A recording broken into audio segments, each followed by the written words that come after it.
The rest of you mambo. Haya, thanks. So siku ya leo tumekuja hapa English au Kiswahili ama mix? Both. So nijaribu tu ku mix venye nitaweza. Hii mic iko poa. Mnasikia watu wa nyuma? Mnasikia sauti yangu? Mnasikia poa? All right. Okay. Is this any better? Okay, my name is Nasubo Ongoma. In short, Nas. See you at least mtarelate nayo.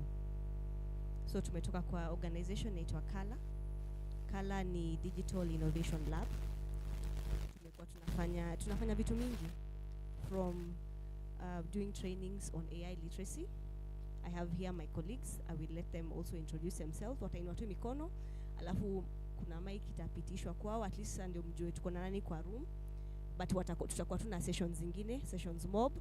Si tutakuwa tu tunaongea juu ya AI inamaanisha nini na itatusaidia aje kama watu citizens of the world. Si hao ni sisi. But at least nipate enthusiasm kwa sura tu. At least nikaa najua tumefurahi. After this tunaanza kuwa na breaks zingine muweze ku exercise your body venye nimeona. Hiyo ndio kitu yenye mnapenda ama? Apart from that, nini nyingine nyinyi hufanya? Nyinyi students? Students wa? Hakuna hata representative students wapi? Wacha niulize. Watu wananismailia. Students wapi? Wanasmile. Ama nakataa mkono wenu.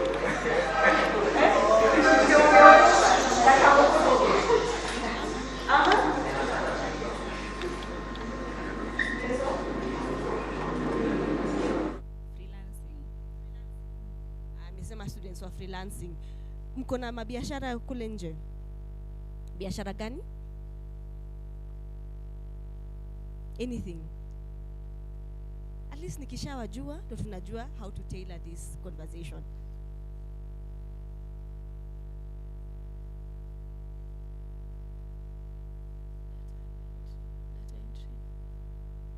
Data entry. Amesema nafanya data entry. Wangapi wa data entry hapa? Inua tu mkono. Kila mtu. Anything else apart from data entry?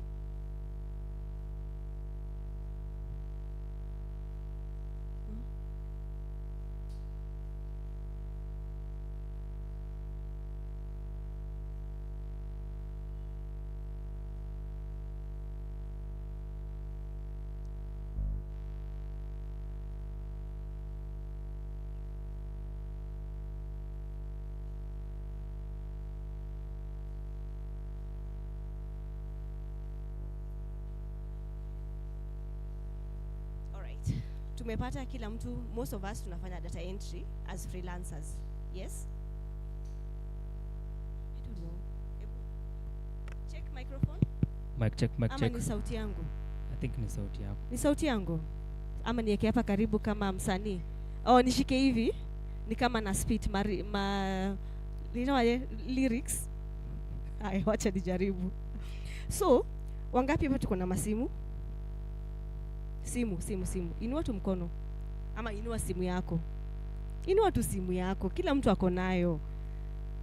Inua tu.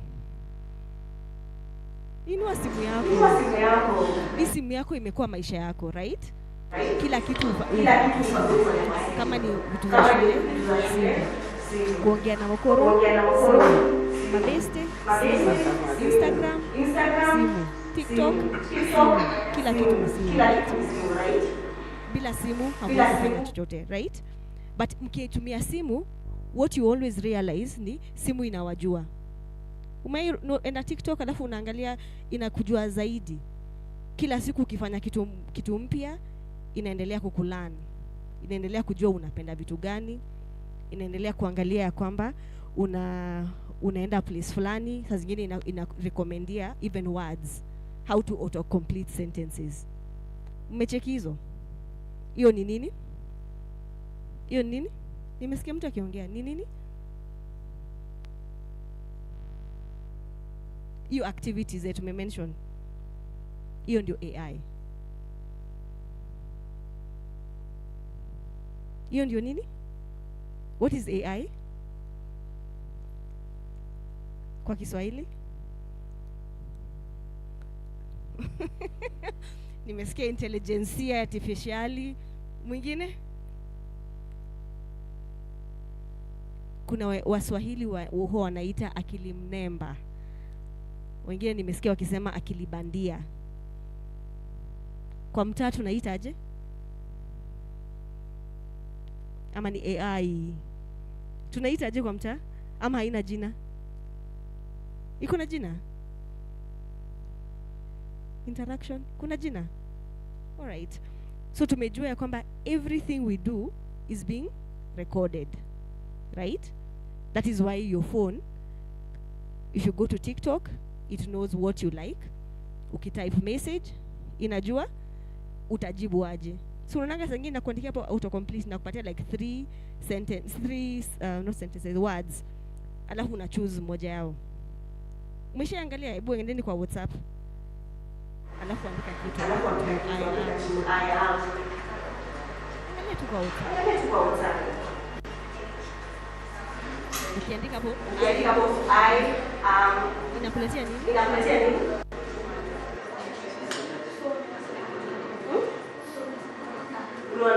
I am so kama labda kwenda kulia so sana mwingine.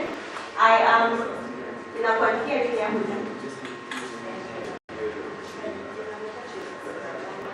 Enda kwa andika tu I am Mama, I am Ahmed, I am depending on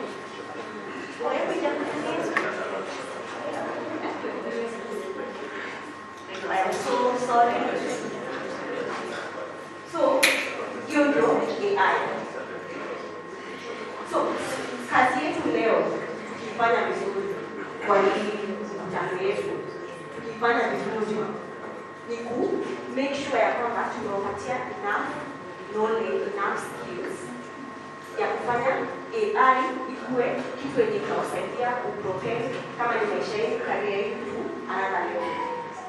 Kuonyesha ya kwamba unaweza learn in a different way using AI. Unaweza kutrade kama ni kuna biashara in a different way. Kuweza kuonyesha options of other things you can do. Sawa. So at the back of your mind, nataka mfikirie mtu mmoja, mtu mwenye moda kwa mtandao, na napenda strategy yake kubwa sana. Mtu gani? Mmoja. Fikiria tu. Mtu mmoja anasema ningekuwa kama mzee, biashara yangu inataka kuanzisha ikifika less X ama Y ama Z. Watu wangapi? Mtu mmoja. Umefikiria? Kama wewe ni musician, fikiria huyo musician wako mwenye unapenda. Na ujiulize huyo msee anafanya nini kuwa hapa. Because unajua kitu kama social media huwa ina propel watu zaidi. Kama naweza kupatia example ya mtu mwenye follow story yake ni entrepreneur Shiko. Unajua Shiko? Unaniangusha, nimejua Shiko gani? Huyo mtu ndiye mjituma. Si ndio? Lakini ndio afike penye amefika, alielewa the power of social media. So mtu kama huyo unaweza decide kutumia AI uweze Shiko anapeleka je biashara yake tena. Unajua kuna kampani nyingi huko nje. Kazi yao ni kuangalia strategies. Kuangalia watu wanapeleka je biashara from point A to point Z. So for me, nikitaka kujua kama hii training imekuwa conversation imekuwa successful, it will be the time when I see all of you umechukua one aspect of AI into your lives, into your businesses, into your learning, and you're running with it. Sawa.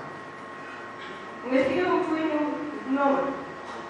Umefikiria kama ni dansa? Nani unataka kurekebisha?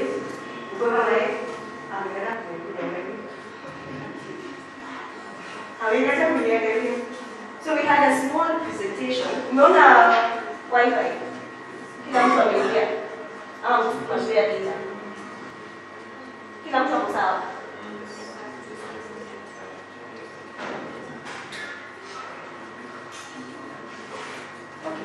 You said AI is already in your lives, right?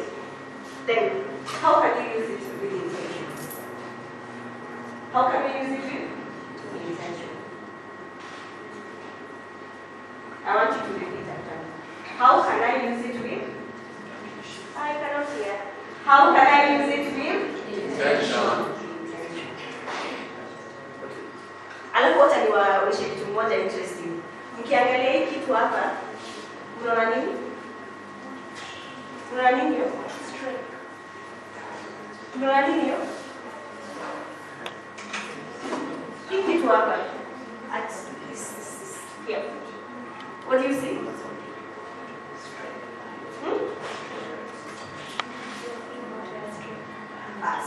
Ameona moto. Ameona nini? Hiyo ndio kazi ya kala. Tunawasha moto. So tukitoka hapa kama tumewasha moto, alafu izimwe, sitoshe peke. But our work here is to ignite. Is to show you how to use AI to better your life, better your business, better your life. There are very many little things that we can do as individuals and as people. Sawa. Mmesikia kwamba tunafanya nini? AI literacy. Ukifikiria tu juu ya literacy, just the word. Ni kupeana skill. You are giving skill on AI. But tumeona kwamba we are already using these things in our phones. And when you do agencies, what you go after from a single millennials. So from the time we were global, we go to the city all the time, right? So right now it's just to take it to another level, to now start looking at AI as your companion, AI as your the thing that will help you and guide you along the decisions that you need to make, along the things that you want to do. So that is what you want to do here. Because we know that if it empowers the youth, if it empowers entrepreneurs, and if you understand from the basic knowledge of what it is and what it can do, and what is your role as someone in the data entry space? How are you powering AI? Ushaitulia swali? Ama ushaijua ya kwamba science in one way or another you're powering AI? Ushajua hivyo? Ulijua hivyo? Ukifanya data entry, unajua kwamba in one way or another you're powering AI? Yes or no? Watu wa yes, inua mkono. Watu wa no, semeni no. Watu wa yes, inua mkono. Watu wa no, semeni no. Watu wa okay. Watu wa yes, mkono juu. Watu wa no, semeni no. Semeni no kubwa. Hata hiyo kubwa nikisikia. So, what we say, what we mean when we say AI?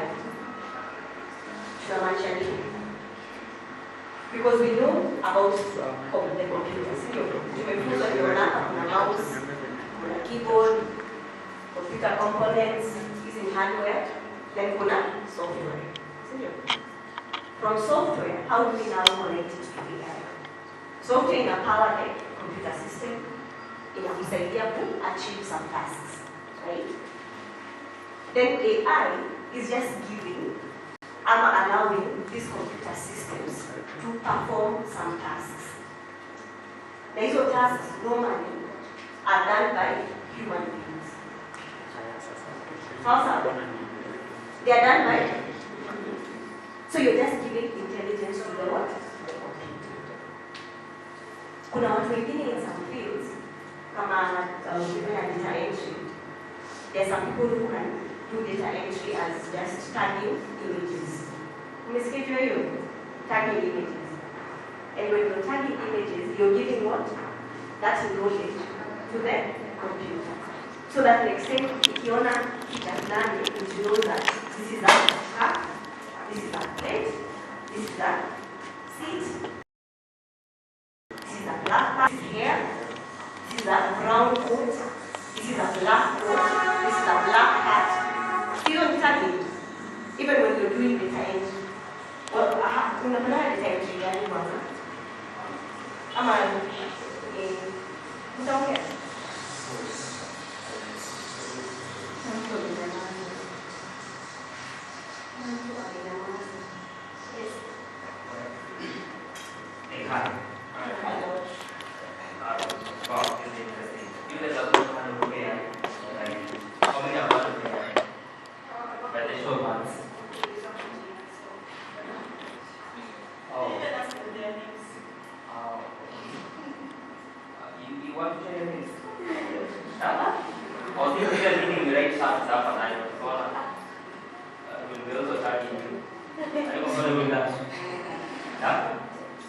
Anyway, so if you want us to hear, if you know your name, then you have to be like participate, so that when you are contributing, at least raise up your hand, tell us your name, then together. But I'm very sure you know about AI. You heard about AI. I'm very sure you know even more than the one who's telling you about AI. True or false? True or false? What is the problem?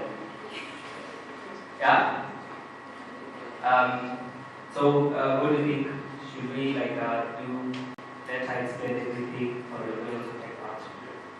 How many know AI and that kind of thing? Just to get started. Moja. Saya kama rolling ini semua buat How many know about AI? They have an idea. Okay, let's start with how do we don't know completely about AI. Let's start from there. How many don't know anything about AI? The show of hands. Okay, that's a good start. So those are 2 people, 3.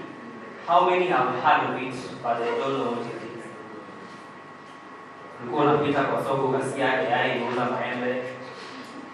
By the show of hands. Okay. How many know what it is and they can actually explain what it is? Kuna moja, kuna wawili. Okay. Kuna mwingine pale.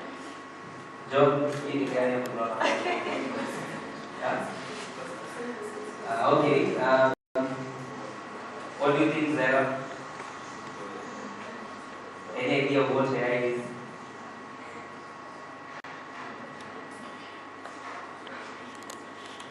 You don't want to speak?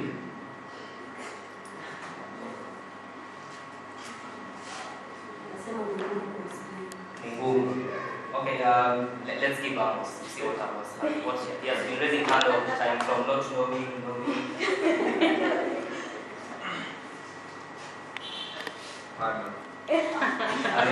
Okay, so we are trying to understand what we know about AI, right? So she's trying to tell us how AI factors in our life, okay? Most importantly in our career and everything that we do, right? She asked you if you have phones. You have phones already. Are they what? Are they smartphones? What is phone? So you have phones and they are what? Right? In some way they have something to do there, right? So in your daily life, how do you interact with this AI? Or how does it help you do your task every day together? We have people who have done a lot of things like data entry, annotation, graphic design. So how does this AI factor in that area of your day together? That's what we're trying to understand. So Amos, you can tell us what to do, how AI factors in what you do together, and how do you embrace it. Okay? Yes. Now, before you start, when you're done, I want you to point someone else that you want to hear their part of the discussion. Yes. Hi guys. My name is Amos. I'm part of the Shofco freelancing class, morning class. And what I do is data entry basically. We deal with spreadsheet and all the basic stuff. I also done graphic design. Now, what is the AI? I have no clear idea, but I know artificial and intelligence. Intelligence is the ability to learn something, and artificial is something that's made. So it's the ability to make something artificial learn. Yes. Yeah, I think that's it. Is there anything else? So how do you embrace it in that career of yours of data entry? The obvious. We use ChatGPT to come up with, we prompt ChatGPT to come up with, let's say, ideas, depending on the question that you've been asked. Yes. Any other tool? There is Gemini. Do you use it? I haven't, but I've interacted with it. Any other? I have plenty. I can't believe it. The lady. Name? How do you say it? Hi guys. My name is Becca Albert. I am also part of the Shofco Connecting freelancing class, the morning class. AI, artificial intelligence. This is like the ability of a computer to do tasks that are meant for humans simply by giving the computer instructions, certain instructions to do things. Right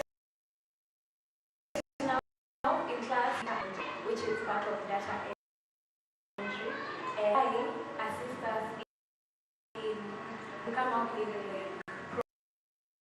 prompts. If I want to create an image and I don't have that image, then as either PT or whatever, write a prompt or whatever for you to read and to give me a set of image when I get to choose one. Yeah, it's accepting that not changing it, everything has to be done.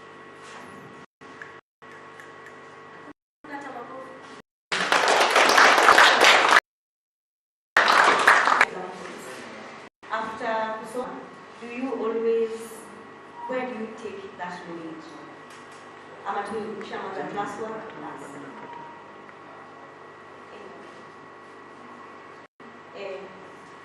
Where else apart from just classwork? In day-to-day lives, apart from classwork, what else do you do? Come on, ChatGPT, Gemini, Llama.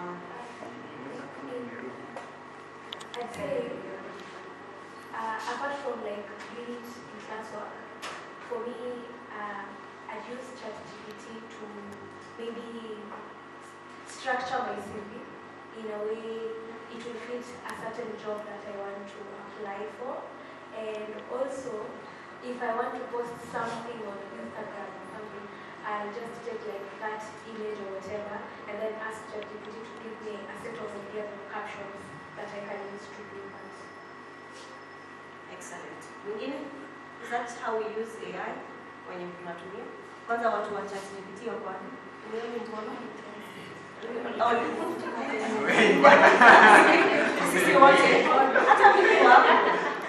Chose that over the teachers. As they choose ChatGPT over the teachers. Yes. In fact, when you are discussing a topic, they ChatGPT it first before you even teach. Then they tell you ChatGPT has said. So what are you trying to tell us? Yeah. So again, how many use ChatGPT with it? That's quite interesting. Walikuwa wanakataa ingawa tulikuwa wengi. But they feel free. Don't be afraid of the camera. They're just for aesthetics. Hapa hakuna mtu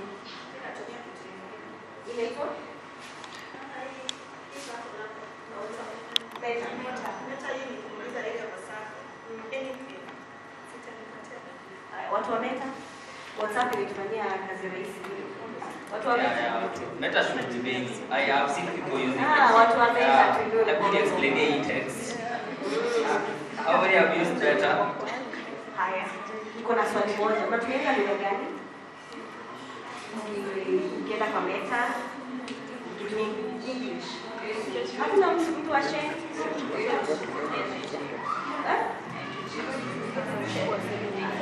Okay, anasema English.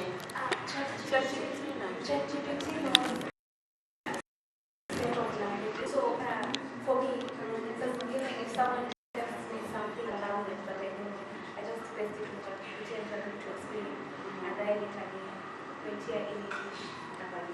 Yeah. Which language is that? French, any language, ChatGPT knows, but Meta only knows English. But now, Mwingine mwenye ametumia Kikuyu kwa ChatGPT, Jaluo, Kiluo, Kigisi kwa ChatGPT. Say, I've just remembered something. Freelancers or what? Where are the freelancers? Where are you? If you know you're a freelancer, you raise up your hand. John, what are you? I remember when we were doing transcription, you guys like to do that, you transcribe that text into your language. Did you use ChatGPT? You did. Why is she saying that it can do that? So you did, you're confirming you used ChatGPT. You used ChatGPT. Did it work? Na ika translate vizuri tu in your language. Perfect grammar, everything. Apart from Amos tried that it brought an error. Didn't understand What was your something. experience? Number one, that's a lie. But hey, nijaribu except ile language nilipatia, that was, I think it was some deep language and I really don't understand the language that much. So Ilikuwa lugha gani? you see, Sasa ukafika mtu yote. wanasema hivyo. Yes.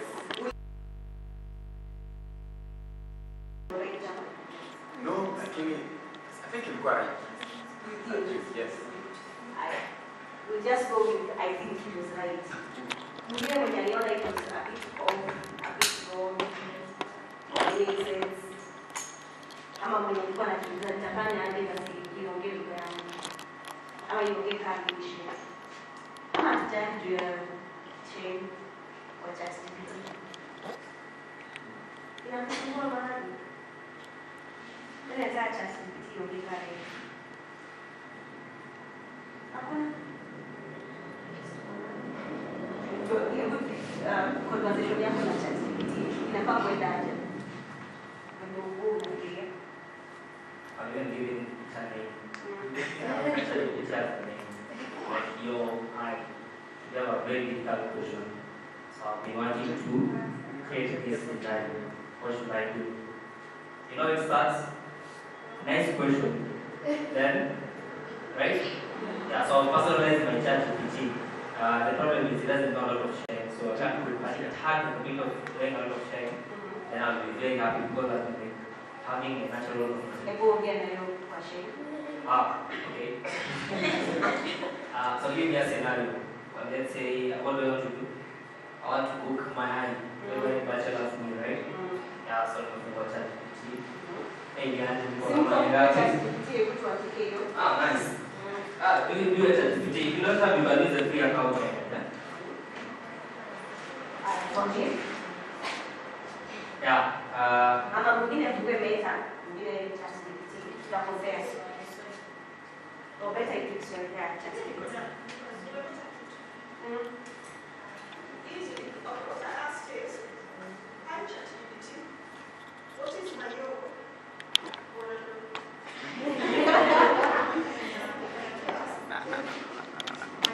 My role is an exclamation similar to oh my, oh no. Expressing surprise, short for surface. What do you give me some gaming advice and 1997.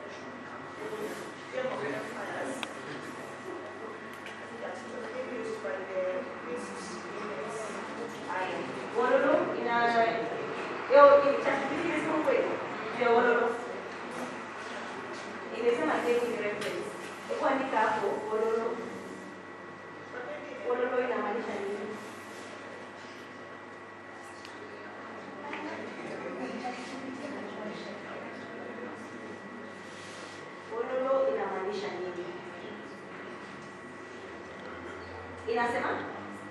Kama bado ina load, nafikiria.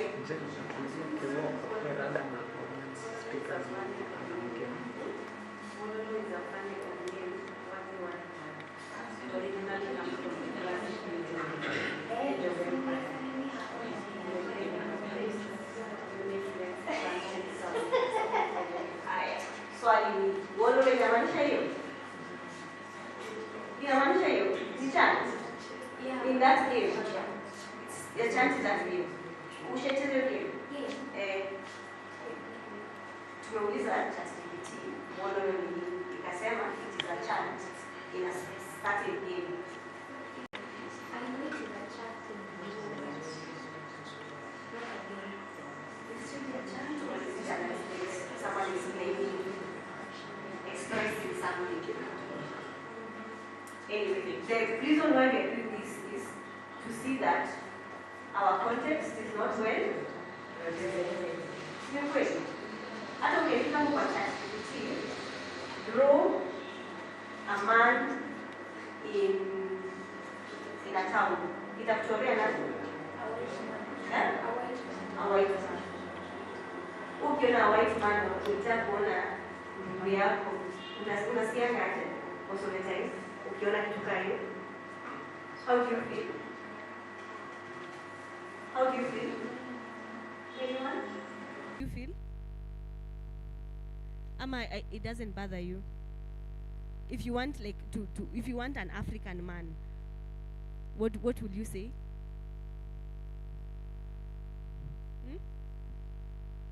If you want an AI to generate a photo of a black person or an African man, you have to give it that prompt, like generate an image of an African man doing ABCD. Mnafeel aje? Nataka tukusikia tu comments zenu. Mnafeel aje? Mko Afrika? Mnatumia tools zimeletwa lakini hazituelewi. Haielewi lugha yetu. Ama ikitupatia words za lugha yetu it's too deep. Ama tukitaka kuongea sheng inakataa. Tunafeel aje? Ama niulize ungependa nini ama ungependa kufanya nini ndio ufanye ChatGPT iongee kama wewe? And maybe I give an example, right? So let's say you are creating a poster. Si mnajua poster? Yeah. So in your church there's a wedding.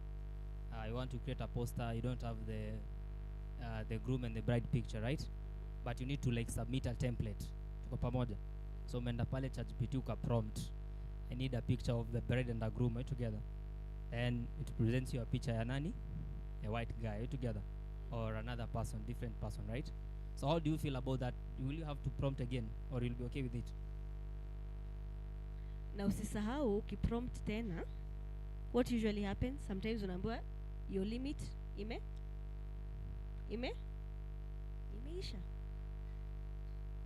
So what can we do?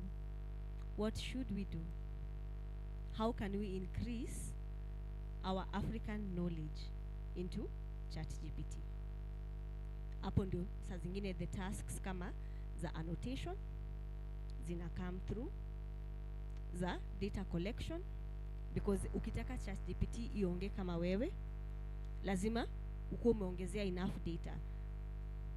So sisi tunatumia AI but in the form of large language models, ndio ChatGPT, Gemini, Llama, Meta AI. But then uko juu kabisa at the top level kuna watu wenye wana feed hizi model our context and our representation. Kama tuseme kama venye mlikuanga mnasoma Kiswahili. Si mnaamka Kiswahili? Ebu andika hii methali. Ilikuwa methali ama kitendawili? I'm sorry. Kitendawili. Wazungu wawili wanachungulia dirishani. Mniambie mtapata nini?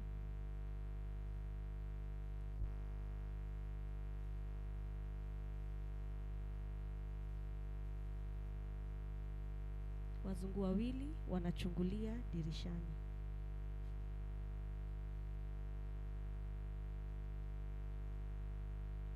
Imeleta nini? Wacha tuone.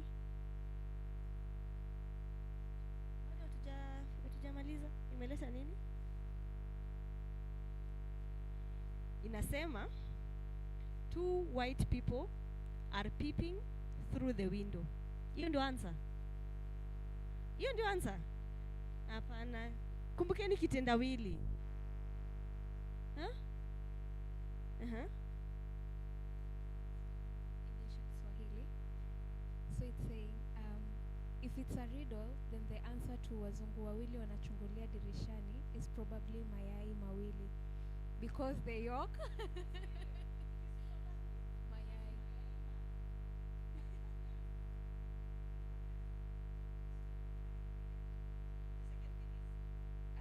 It's now explaining because the yolk and the white looks like two faces peeking through the window. The Imeendelea kuexplain ikikupatia another context that is not true. Imagine ungekuwa class 6 au grade 6 sahi. Umepatiwa kitendawili, ukakimbia ChatGPT, alafu ikakwambia it probably is 2 eggs. Alafu umeandika kama answer 2 eggs. Mwalimu angekwambia nini? Ati mayai mbili. Mwalimu angekwambia nini? Angekwambia nini? Ungepata nini? 0 kwa hiyo kitu. Ndio tunasema ya kwamba kuna different levels. Anataka ku contribute.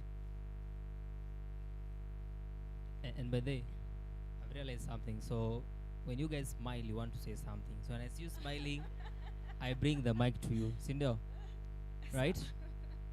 So when you have something to say, just smile, I'll bring the mic to you, okay? Perfect.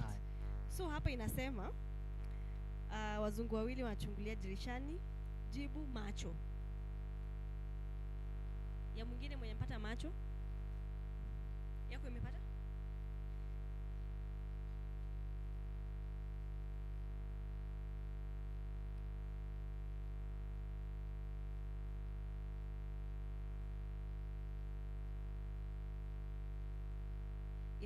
Ina translate, inasema two white people are peeping through the window, lakini we usinidanganye. Hii line ilitumika kwa story gani? Maana wasee huitumia kama code ya kitu fulani. Umepotea.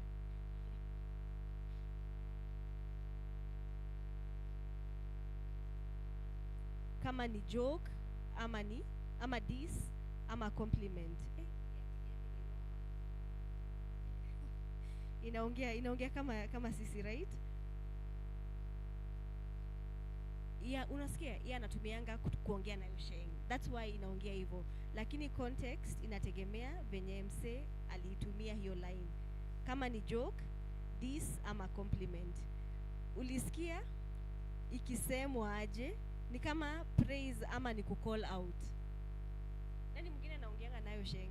Unasikia venye yake iko inaongea kama mmoja wetu, right? So in short, what we are trying to do here is just to show that the more data becomes what you're giving it. The more data you give it, the better it understands you, the more context it is given. And when we are looking for, let's say like we are thinking about jobs, kama tumesema data entry, those are the things that power all these AI systems, AI models. Sawa. So any job that you're doing, kama ni ya freelance na umeambiwa ni ya, kama ni tagging, kama ni data entry, just know it is working towards feeding that AI. Sawa. But for you, as you get that knowledge, think about itanipeleka wapi? Itanifikisha wapi? Sawa. Nilikuwa nataka tufanye a few exercises, but I know we have run out of time. So I am going to invite my colleagues to just introduce themselves, and then we'll go to the next session. Barbara?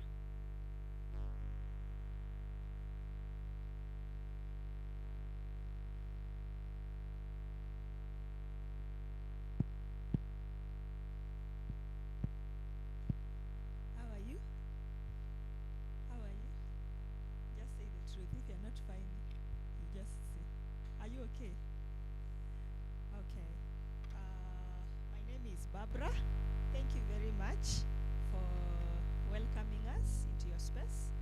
And we are very, very many. Today we said we are using all our time to focus on you and to make sure that watu wakitoka hapa, you have some skills.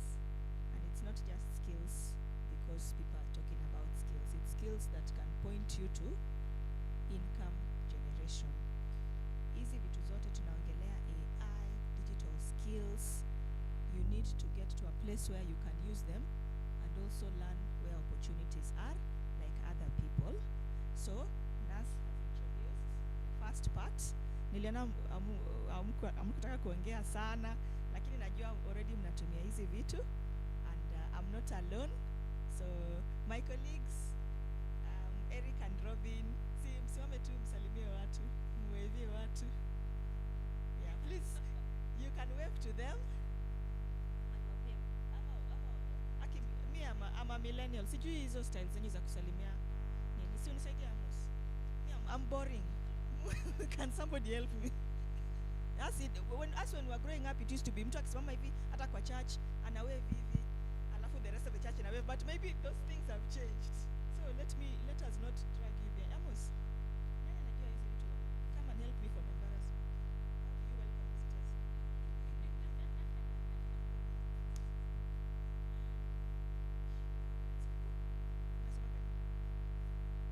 You don't know. Anyway, sawa. Eric, salimiana. You have a microphone? Yes, I have a microphone now. Niaje wase? Kofiti? Mbona, why is the energy low today? Is it because it's cold? Yeah? Niaje wase? Come on. It's one of me and many of you. I think we can have better energy than that. Sindio? Niaje wase? Kofiti? What a wonderful morning it is. Nimefurahi kuja hapa leo. And it's a pleasure really to just come and share a bit about what it is we do and why we do it, right? And I think it's such a critical point that you guys are at. The skills that you're gaining in data entry, AI, I think are invaluable. So yeah, we'll be sharing a bit of our experiences a bit later, right? I come from an organization ambayo inaitwa Shield. Do you come has anyone here heard of Shield before? Shield? By show of hands. Shield, we have a hub here in Olympic Estate, and kwa tunafanya training ya software development, AI, blockchain, mambo ya biashara, right? Mimi kijana tu kama nyinyi, like same age more or less, right? But nimeona the power of technology, isn't and I think that's what we want to share today. So it's a pleasure. I'll pass it to Robin. He'll introduce himself, and then we'll get to know each other a bit better. Thanks. Hi everyone. I can see everyone. So I think it's a huge privilege to be with guys when you're drawn into this kind of a space.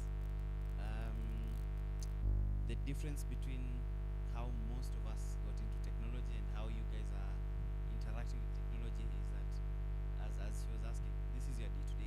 No one needs to do like an introduction here ChatGPT, because we all have access to it in one shape or form, so which is a huge thing.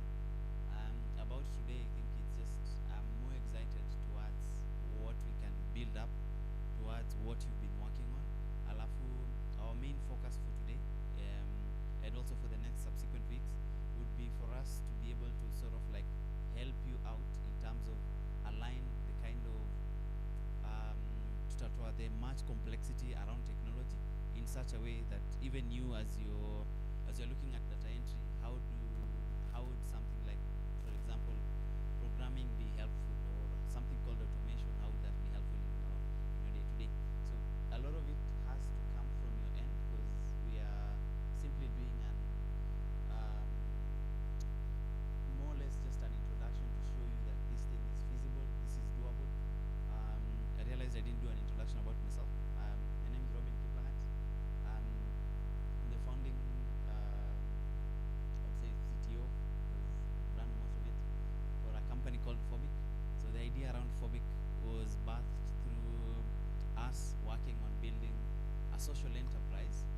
will help us as we are building on other people's solutions. We're also able to extend and build our own solutions using the same capacity. In everything you do, Saizi, it might look like it's mundane and all that, but it builds up to something. So my encouragement to you guys today is anything yenye leo umeshika ama notice that sort of like piques your interest ama it looks inaweza iko too new for you, just feel free to ask. Saizi at least you can ask it on your phone, you can ask somebody, but as much as we are here, feel free to ask us around. Push your queries through Kina Moses, Kina Barbara, find a way to get the maximum from this kind of exchanges. So there's a lot more that you can be able to get within this period, rather than doing it by yourself. So over to you. Hopefully to connect some more. Thank you, Robin. See, you even clap for the yeah. Thank you. So Robin and Eric, msiwaone hivyo, they have stories. They've been to the trenches. You know what it means to start from the trenches. It's not new. They know what it means to hustle, to start where the payment is not there, or inakuja kidogo kidogo. So during this time we'll be having together. Don't muaweke hapa so that you try and get as much as you can from their experiences. Sawa. Make sure usitoke hapa kama hujajua, kama umejua the places where people look for gigs, for job, mambo za data, hizo nini. Nasubo was telling you that when she came here, the first thing she started talking about is data labeling. Sindio, you remember? That is how some people are making money, by labeling data. Put those people on the spot, tell them to show you here example of data labeling, okay? So that at least you live here when you also know. What separates the people who are taking advantage? New awareness. Kama unajua, then you now can take action. But if you maybe these opportunities, maybe nobody has communicated, then you don't know. Then also, we don't want now everybody has to take one direction. Unajuanga hiyo story ya mtu it goes well for them, then everybody anafuata. Each of us, we have our own unique skills. Yeah? When it comes to revenue, income generation, inakuanga everybody akotuna their gifting. There's somebody who's very, very good with I'll just give an example of who is a business person mwenye is successful around here, and what do they do? Just an example so that we can use it quickly. Is there somebody who is doing business that you admire, or maybe is making profits? Anafanya nini? Shiko Eastern. Shiko ulimwona wapi? Anauza? Anauzanga viatu. Mimi yenye najua anauzanga viatu juu nishainunua viatu kwake.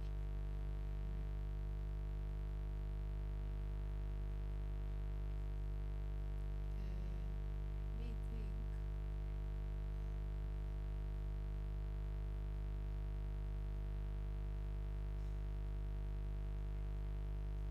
Okay, no worries.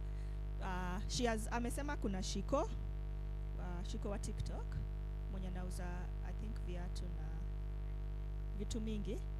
At some point I think hata ameleta shida kwa other businesses because they feel she's a threat. Si ndio? I think inakuanga prizes. Yeah? Sikwangi TikTok but at least sikwangi nyuma hivi.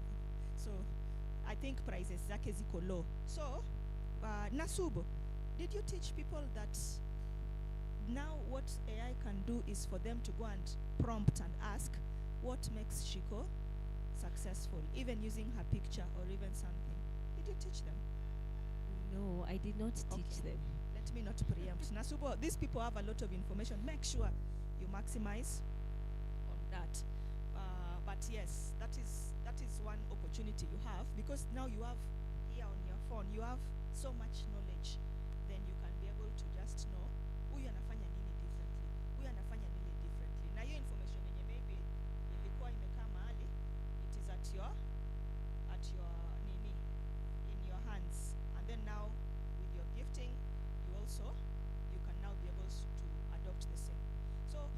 kutudharau sisi millennials, we don't know how to dance. I saw you dancing here.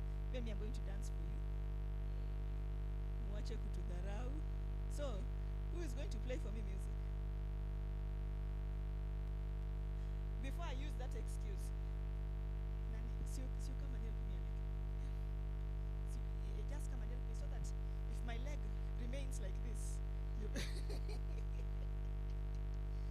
is playing for me music? DJ, anyway, me, I was ready to dance. The DJ was not there, so see, I am free. Lakini aki watu wawili wakuja hapa wanisaidie. Gen Alpha mmoja na Gen Z mmoja mkuja hapa mnisaidie. Kuna Gen Alpha, welcome. Gen Z mmoja akuja anisaidie. Okay, I'm nominating. Since I'm her fan, come and help me. Thank you. Now even if I dance badly, I'll get away with it. Gen Alpha, si ulikuwa come.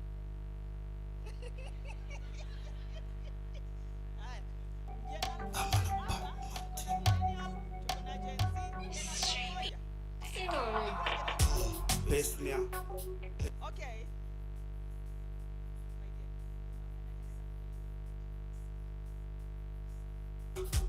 Echo. Tuna keep it zero distance. Zero distance.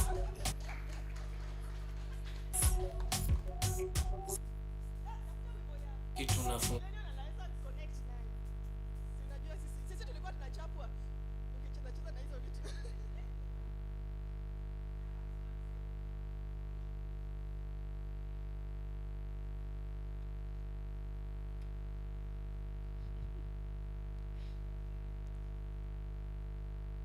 Ati wapi nduru ya Blessed na Fidelis?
Kaila kanyo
Josephine.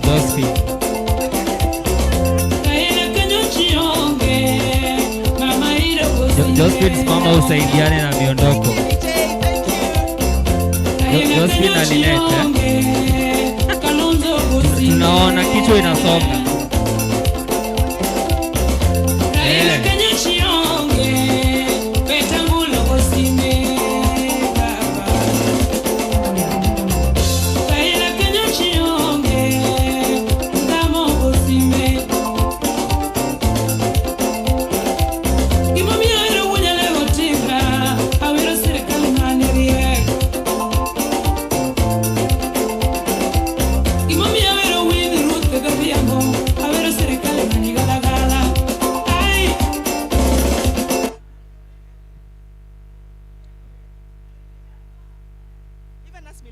At least we know how to do like this. But anyway, that was a nice one. I think I'll hand it back to Nasubo.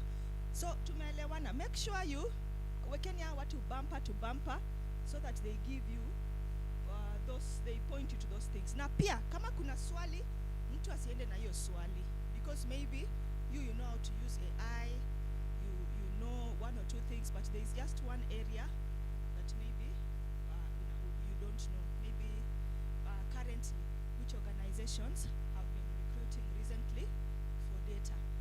Vitu kama hizo maswali msitoke nazo. Make sure mmeuliza hao watu na niwaambia sio tu kuongea. Akina Eric, akina Robin, sio tu wamepitia, so they know. So I'll welcome back Nasubo so that we can still continue learning together. Please give her a clap as she comes.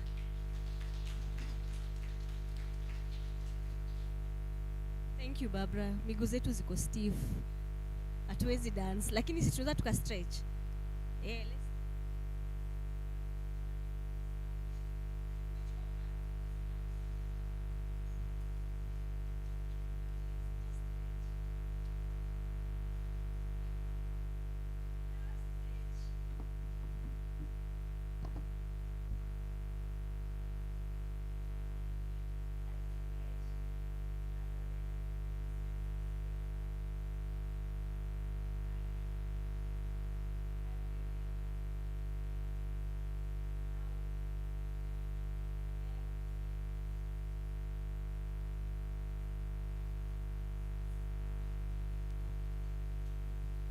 So I think right now it's prudent for me to call on Robin.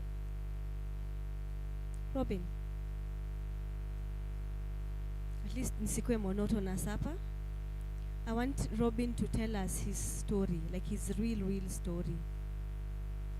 Because unless we understand where the journey that he's on and what he's been able to do, then we'll not appreciate what he's currently doing.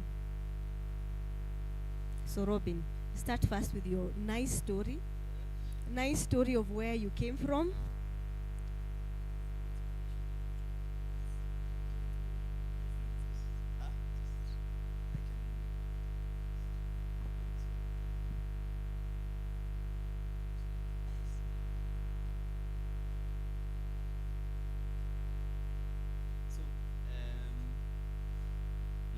Let me pick it from this from Nasubo's presentation. First of all, congratulations for finding yourself in such a space. As we mentioned with Eric before, there is a lot you'll come to realize they are working for you at this time that you should always sort of maximize in a sense. So I have asked for this thing because Barbara mentioned we are talking about AI, we are talking about data. But there's so many things when you get to evaluate yourself. So pick something that is of interest kwako, and then even I'll still refer to it. ChatGPT is the simple one that I can actually refer. So you can break down you can break down any of these segments into I don't know how many. I think it's countless areas that you can focus on. So for example, all this as they are channeling up, we generalize a lot of things to AI, but that in itself is a whole industry in regards to guys who require you to, as you're saying, data entry is just at the tip of where everything starts. There's programming where you can get into coding. There's machine learning where you now get to understand what it means to train models. There's also a whole field around data science where you also get to understand. There's a lot of these things that are kind of new. I'm just mentioning them so that if it sticks, there's a lot of work you can get around AI systems. So we're planning, training models. Alafu pia there's also this new field around automations, which I think also might be something you can easily pick up at a journey. You can be doing something around it. So with something like automations, it's just for you to angalia those things that, for example, a typical story would be a friend of mine he opened a CCTV shop in town. Now, one of the biggest challenges was he didn't have he didn't have a digital presence, meaning like a website, all those places. So when I was talking to him, like, let's craft an idea of how you want your shop to look like how your website for your site should be able to look like. So we went through a couple of platforms. So some tulitumia for brainstorming. So that's something that you can use with AI in anything that you're doing. Whenever I refer you to AI, I'm not asking for you to go so that you can lose yourself. I'm asking you to go to a place where it's like going to a library. Now you want certain knowledge. That's where you can start from. So about this guy, his name is Mike. So I went to his shop. We spoke about why. I asked him, you have all these things. He's somebody who may work within corporate spaces, so he knows why having a digital presence is important. So we went through I think Claude just to get his vision for the site, what it should look like, and then using that information, there's a platform where you can come and now design the graphics and how the site will look like. And then after that, we went and now did like a mock-up. So that would be like an MVP, a mock-up of how his site should look like. So by all these things, we are all using free tools that you don't necessarily need to pay. All you need to do is just know what to ask or know what to prompt. And then the other one, ikakuwa now he has an idea of how his site should look like. He has his products because he's selling cameras a lot. And the other one, ikakuwa where now to have all these things. So just to give you like an idea of how after our time up, I think maybe around roughly like 2 hours within his shop, this is what I think we were able to get. Let me just give you like why I'm saying now is a good time.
Guiding him in terms of go to this place, go to this place, go to this place.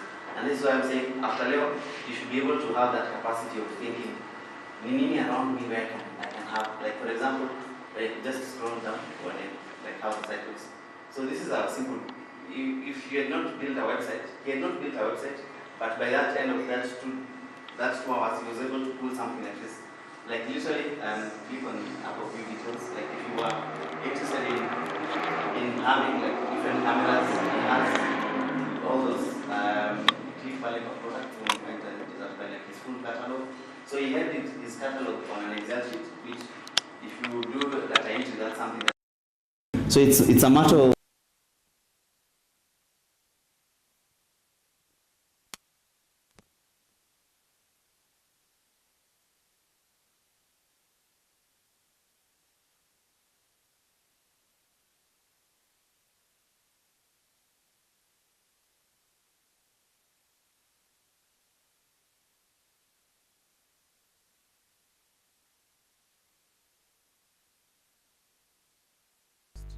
yes, etc etc. It is in this market. By this market within mtaa yangu ama where I am, who might need this kind of things. Alafu start small.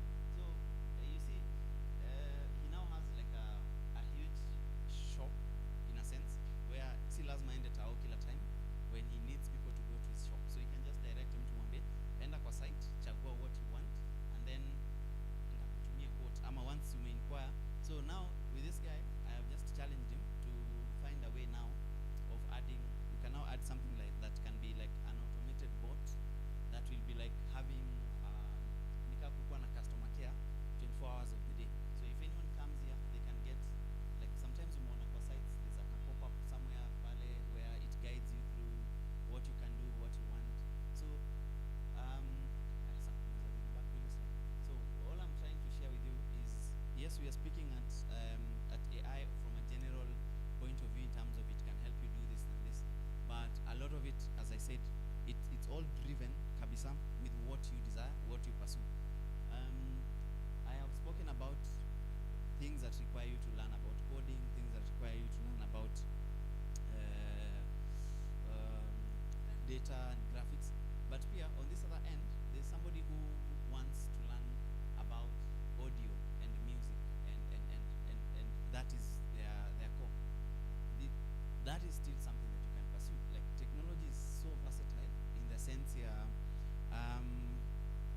Nasubo mentioned about my story, so I think this would be like a good place to slide in that. So the idea is I was doing civil engineering. Like I grew up in a setup yenye for you to have a career, I think zilikuwa 5 ama 6 ya pilot, engineer, mwalimu, daktari, si ndio? So most of us knew those things. However, finding myself in a civil engineering class, bado nilikuwa na that desire of working in technology, but because pia funds as being sponsored, etc etc, the mandate kwangu ikakuwa how do I maximize this? So I veered towards stuff that had to do with computer science. First of all, pia I think I got your privilege of being sponsored for campus, but then because I think pia around that time I was not able to finish my course, so I deferred nikiwa year 3. So nilipata go home, there's nothing else utafanya, so what else? So I just spoke to one of my cousins and akamwambia I am at home, there's nothing in here saizi inanichukua, what do you think I should do? Akaniambia there's some guys I've heard wanafanya mambo ya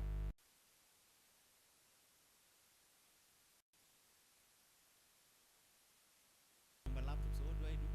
Ikifika time naenda job, I go, ni kama naandikisha, you get it, naenda, nilikuwa naenda hapa IHAB sasa. Your time IHAB ilikuwa, I don't know, tunajua IHAB?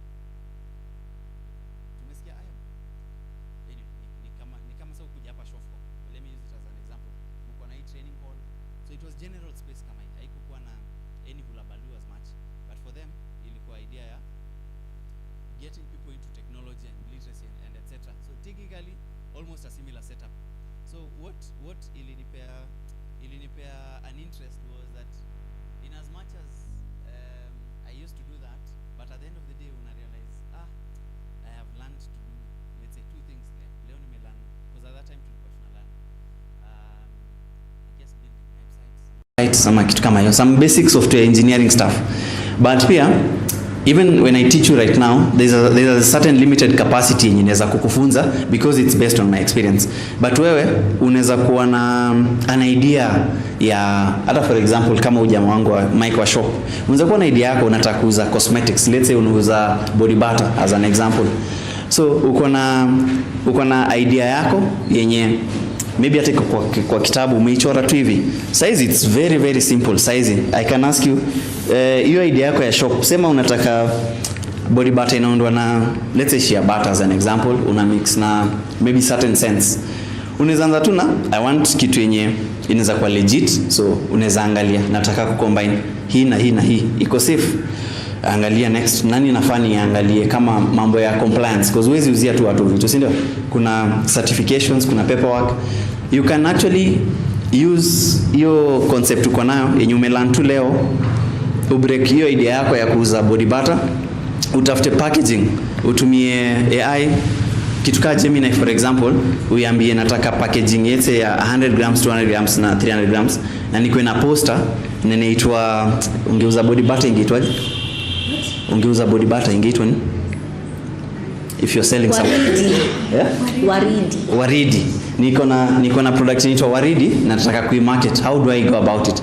So iangalie already uko na flyer. Hiyo ni kazi ungetafuta graphic designer, ungetafuta msena idea, mapicha nini. Saizi unaweza get. Because I advocate for responsible AI and ethics, most times I think I would encourage you, I'm not saying that this thing is AI generated. Ama kama if it's an ad, just alert people to know that. But on your end, as you're building up, hii ni kitu yenye you already have a flyer, so uko na idea yako kwa karatasi, take a photo, use AI tena ikusaidie ku brainstorm, uanze kutafuta na stay a certain place, nataka kuiuza in this space, nataka kufanya hivi, what would be like practical steps yenye inaweza fuatilia. You'll easily get such a thing, like you'll easily get a plan yenye inaweza kukuambia angalia hii product, angalia hii, and this is a nice way of selling it. So in as much as you may not necessarily be where she is right now, you can pull in, you can see where are they selling these things, how are they selling them. Alafu pia sometimes you don't have to put your money ama resources around anything. You can experiment on ideas. Unaweza ona guys wenye labda wako Zimbabwe for example, wanafanya something yenye now with internet na social media unaweza learn vitu mob sana. So you can take a video, kaa chini, andika draft, screenshots, whatever, angalia how best you can break down. So what I'm trying to tell you Nile, there's always resources. I learned to program, I learned how to like build models ni like now the ChatGPT, the AIs, through kukaa chini, kuangalia video, ku understand. Once you've immersed yourself in anything, saizi ukiingia, life is so interesting. Saizi ukiamua, nilikuwa naongea kuhusu kuuza body butter, saizi ukienda usearch kuhusu body butter utarealize kuna fragrance juu ngapi, kuna packaging ngapi, kuna solid, kuna lotion, kuna nini.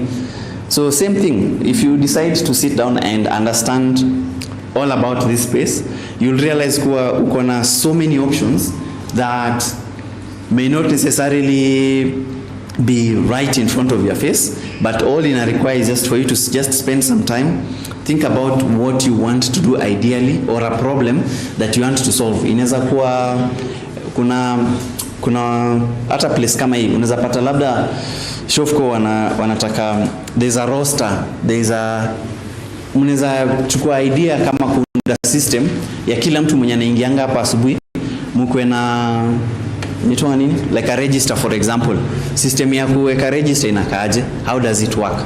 Hiyo ni kitu mnaweza chukua iwasumbue kichwa, mkikwama pigia 1 or 2 people, ama ambia kina Moses watafute watu kama sisi hapa na pale. We can help you break down such a simple, inaweza kaa kitu simple, but the things you get to account for is the things you get to learn. You learn something about designing for people. Like kuna ku design things, but there's human-centered design where you actually need to think, umeunda kitu, wangapi wetu tumeona barabara inaenda hivi lakini shortcut inakata hivi straight, tunaendelea shortcut. So unajiuliza mbona wasike barabara inafuata shortcut. So when you're building products na you're now surfacing things, you need to elewa kuwa it's a new space, so utakuwa, for lack of a better word, utakuwa fala for a long time. We are still learning things, but once you've understood kuwa I need to kuelewa hiki kitu vizuri, it will open your mind in different things. Utalearn how to combine, let's say uko na skill ya, as you're saying, mtu mwenye anauza body butters, utarealize niko na skill ya kuongea na watu, so tech and selling tech is a space yenye unaweza endea. Unaweza realize uko na skill ya kupackage products, digital products ama anything. That's still a space in it. Unaweza realize I can work with other people, so you can think about things like project management where umse ndio supplier wangu, ule ndio ananipakia, huyu ndio msana anafanya deliveries, ule ananifanyia etc. So I want a system yenye inaweza nisaidia ku make sure kuwa nikipata order ya client, Mary anajua Brian ako hapo kuipeleka product na msi anafaa kulipa, nimeintegrate M-Pesa kwa system yangu. So all these things are honestly really available, and the best thing ni for all these things you can actually access them for free. Free in the sense all you need to give, of course hakuna kitu ya free, but all you need to give is your time in most instances. So kama uko na internet na uko na laptop ama unaweza get access ya machine pahali, hata na kwa phone yako, there's so many things yenye saizi ukipewa kitabu, kalamu na phone yako na uko na internet ama uko na bundles, there's so many things saizi unaweza fanya yenye kuna watu wako kwa makampuni na maofisi, they might not necessarily have your brains ama have your touch na grao vile vitu zinafaa kukua. So mine is just to encourage you kuwa there's so many things yenye why I wanted this thing ilikuwa pia you can understand AI in different dimensions. The data that what tulikuwa tunaongelea data is simple things like websites unaenda, there are certain things that you get to do, you can actually do those things for yourself. About automation, mention about if you want, let's say kama Jumia unataka kuangalia ni nguo ma design gani zinapatikana, that's something that you can just build a scraper size. It's called a web scraper yenye inaweza enda kwa hiyo site ikuangalie, let's say between maybe 500 bob na 2k ni designs gani ziko hapo na gani zinaenda most. Saizi most Chinese websites kama kina Alibaba and all those things, unaweza sema nataka kuuza, let's say nataka kuuza viatu, itakupea recommendations ya some of the shoes zenye zinasonga, demands wamekuwa nazo, and all this is powered by AI purely just by how people sort of like interact with it. I know saizi hiyo inaweza iko huko juu sana, but in a sense what I'm advocating ni kuwa even as you leave this place, there's that one or two things unataka kufanya, you can actually sit, do like a plan, and AI can literally help you have like a game plan, have a way ya ku break in those concepts zenye you may not necessarily understand, but it can expand how much you can see, what you can do, and especially ukiongeza your own knowledge on things, definitely you're set for bigger things. Yeah, so I know we've gone through an array. Maybe I can open up in case anyone has a question, an idea, or any comment before I give back the mic. Swali? Ama nani anataka kufanya practically? Watu wa practical? Si lazima ikuwe sahi, I'm just asking. Practical? Anataka kujua how to build a website. Si ametuambia it's possible. Nani anataka kujifunza hiyo using AI? Nice. Tuitane nyuma ya tent. Hata inaweza kuwa the subsequent one. Yeah, so but I'm glad kuna interest. It's things yenye hata kabla to meet the next one, you can try, find an idea, angalia what it takes even just to build a simple website, alafu we can build it from there. I am sure utapick one or two things yenye itakuwa interesting. Tafuta site unataka kujenga ama an idea unataka ku build on. Make an inquiry from I think ChatGPT is the simplest one. Jaribu hiyo, alafu let's see what comes. Otherwise, looking forward to how much we get to do, what we get to share, na tujuane as we go. Sawa? Kabisa. Haya, cool. Si tumeona kuna watu wako na interest ya kutengeneza websites, wanataka kuangalia hata kufanya web scraping. Si tumesikia majina makubwa, coding, pole. Si tumefunzwa, tumeambiwa ya kwamba you can do it by yourself. But we are still stuck at where do I start? If you want, if it's something that you're interested in, you can speak to Moses.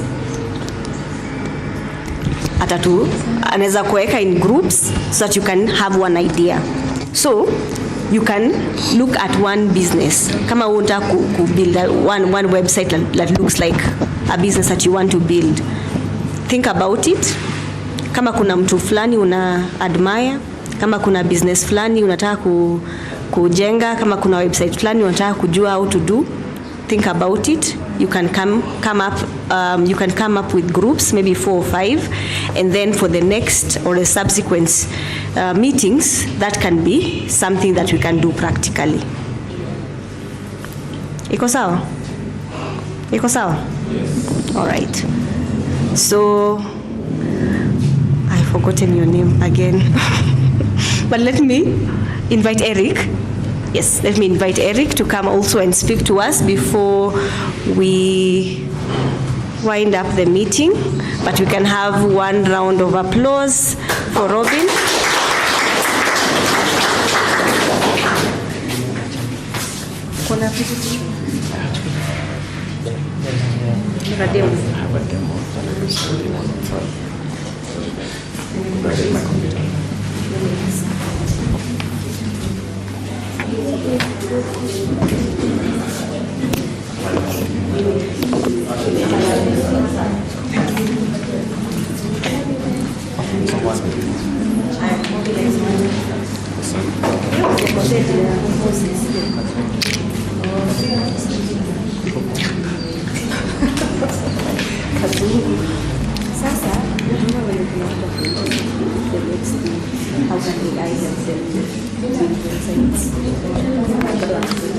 Hi bro, do you mind you can just be connected.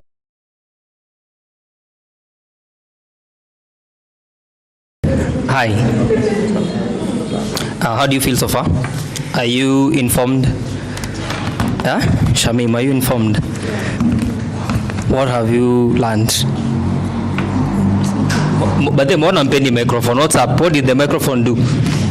Yeah? He said that two things. I'm going to church. Mama. Ebusikia vile ananiambia tendangi church juu anajua ndangi church. There has to be a microphone in the mosque, right? Anyway, how do you feel so far about the session? It's good. Let's do rating with our fingers, yeah? Okay. 1, 5, okay?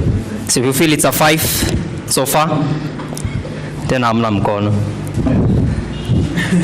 If you feel like the training is a 5, let's put a 5. There are still people counting their fingers. I feel like it's a 4. The training is a 4. It's not a bad. Maybe there's something you didn't understand. A 4, let's see. Okay, a 3, we redo the whole session. A 2, we go home. I think all of us at 4 and 5. Sindo? Yeah, so before he finishes setting up, oh, you're done? Okay. Before he's done setting up, any question concerning the information that has just been shared in terms of, web development, designing, recrafting your business. Any question on that? Or any idea that has sparked in your mind? Yes. For one to be able to do web designing, lazima akuwe anajua kucode. Okay. So it's a question. The question is, for one to do web designing, do they have to know how to code? What do you think? Yes. How many would like to know how to code? How many would like to know how to code? Yeah, I would like to know how to code. Okay, how many would like to develop their own WhatsApp? You guys want to? Anyway, so do you think you need to know how to code for you to write an app, to create an app? Okay, we let Nani answer because he was the one who was taking us through the session about coding, right? Hi, there's a question for you there. About web design? Yeah, do you need to know how to code for you to write an app? I think right now, no, you don't need to know how to code, but it would really, really help if you know how to code. Now, for you to design for you to design, for you to work around web design, just understanding the mechanics, because you're designing for somebody else to do. So you actually know, you need to know how they need to do what you need them to do. I don't know if it makes sense. Ni kama for example, let me use this example. Kuna contractor wako wa kujenga nyumba, si ndio?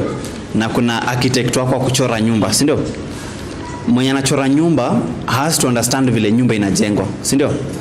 Despite them not building the house, si ndio? So akikuchorea akwambie eka balcony hapa na stairs iko upande ile, haita make sense, si ndio?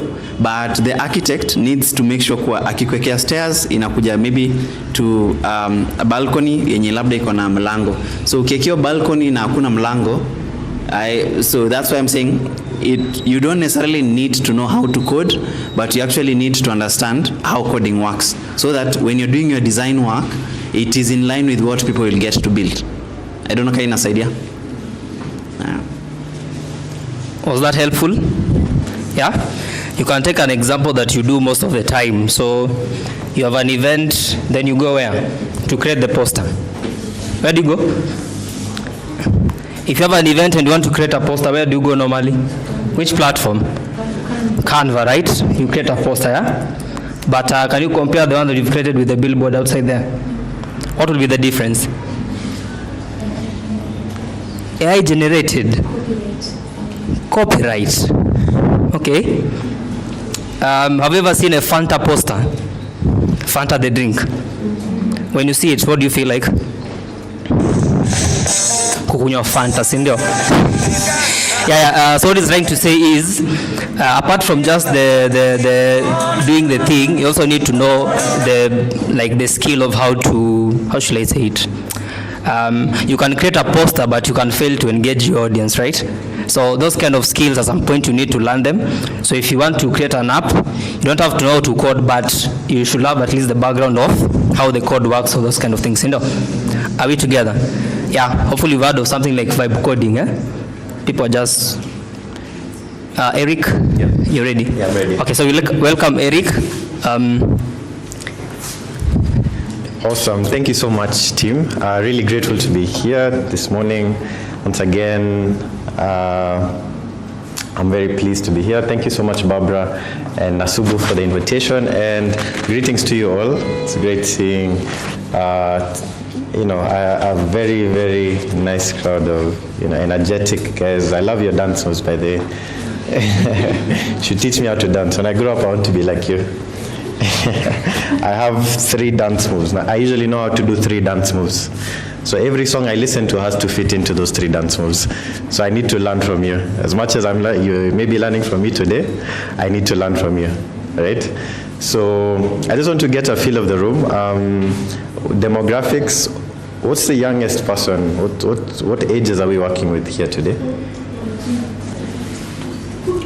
18 to 35. 18 to 35. So you're 18.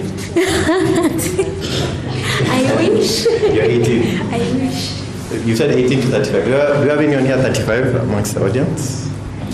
You raised your hand. Okay. So 18 to 35, that's a good age, I think, speaking to youth mostly. So I'll just tell you a little bit about myself before I show you guys a bit about technology, some of the work I've been privileged to do. Me, I love football, right?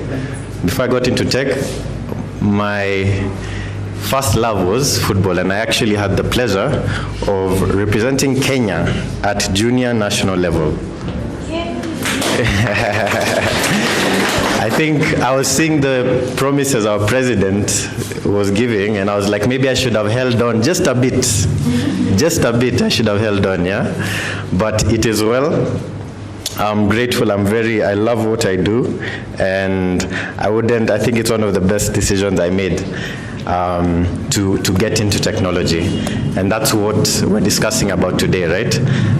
I think through football, I've been able to see 9 countries for free, right? Evidence. Yes, evidence kwa kalatas. Evidence kwa kalatas.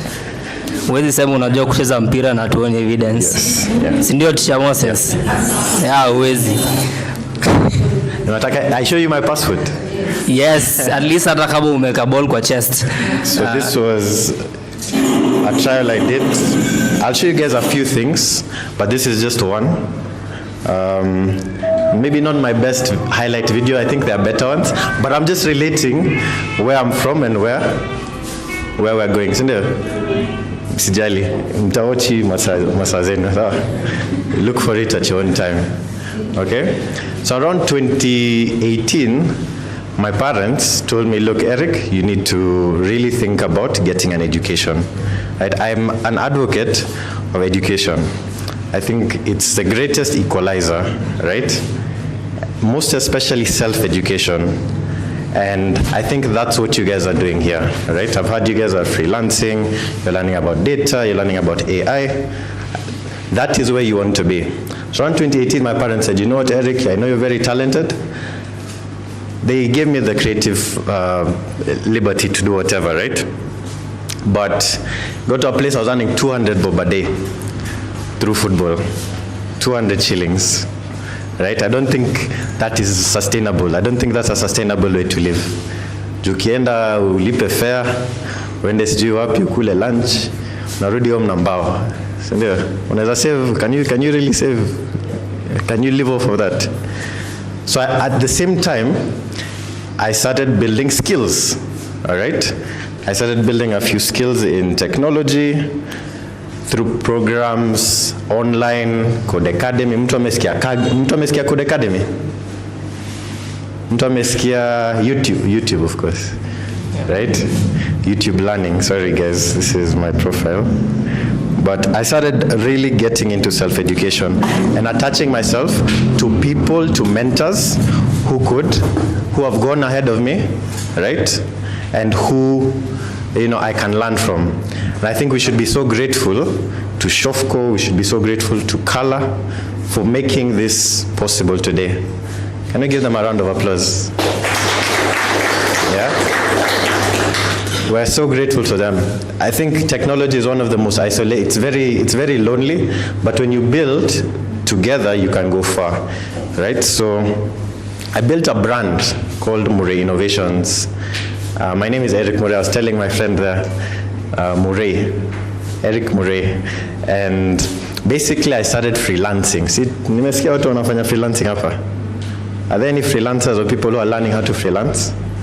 Can I see from a show of hands? That's majority of the room, yeah? My friend, what's your name? What's your name? My name is Ferdinand. Ferdinand, what skills are you acquiring right now? Trainer. Oh, you're a trainer? Yeah. Okay, thank you so much. What are you training? Training these youths on different freelancing states. Yeah. Things like data annotation, data entry, Fantastic. Asante sana, good job. My friend, what are you freelancing? What are you learning to? What are you upskilling on right now?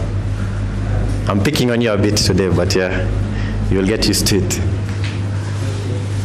Huh? Nice.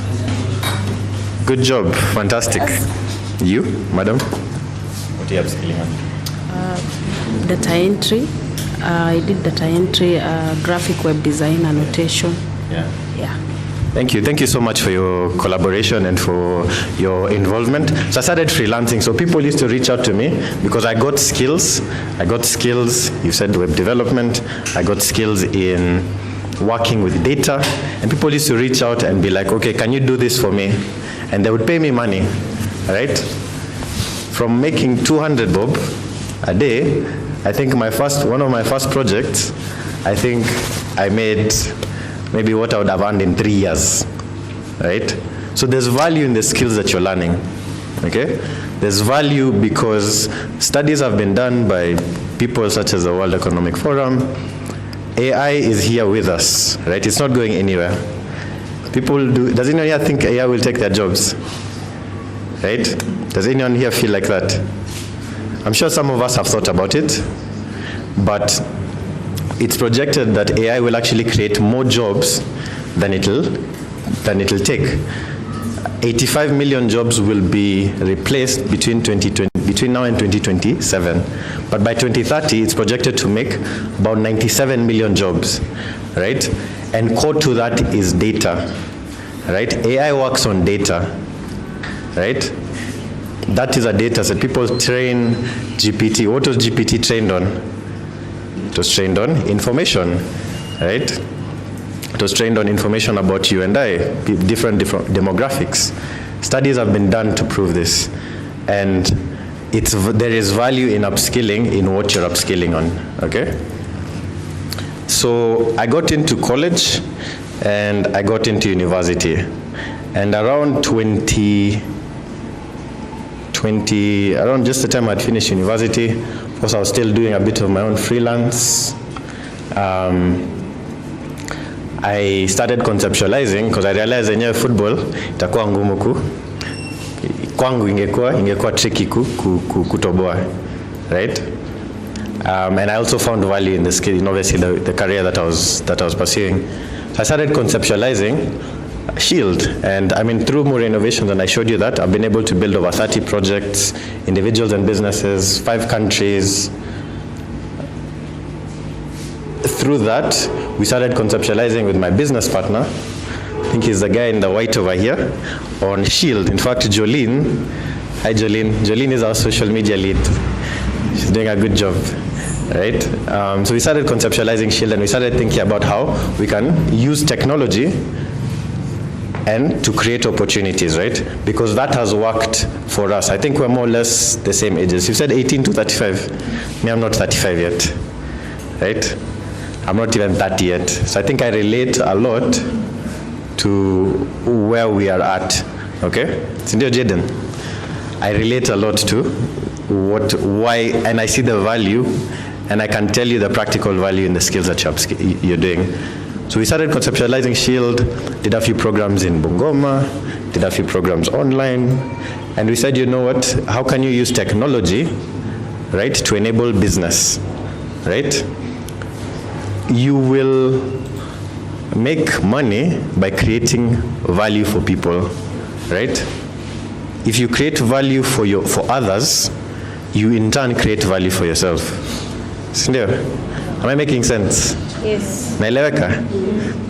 Do you need any clarification? When you create value for other people, sindio bro? But this guy we met last year at PLP, and I'll show you, I do a bit of work with PLP as well. But you create value for people. When you create value for people, you create value for yourself. But core to that is knowledge, and core to that is skill, okay? So we conceptualize this. Through that, we've been able to do a bit of work. We've worked with over 5 partners. We've run about 8-9 programs. And we're going strong, okay? Concurrently, I've been, just so that we know each other, I don't want you to feel like, haya, Ujamani Nani, he has this interesting hairstyle. He's come, he's telling us, anaongea kizungu mingi. I want you to understand the value of where I'm coming from, the journey, and how it can relate to you, okay? So we started doing, by God's grace, uliuliza kama watu wanataka kwenda church. By God's grace, I've never applied for a job.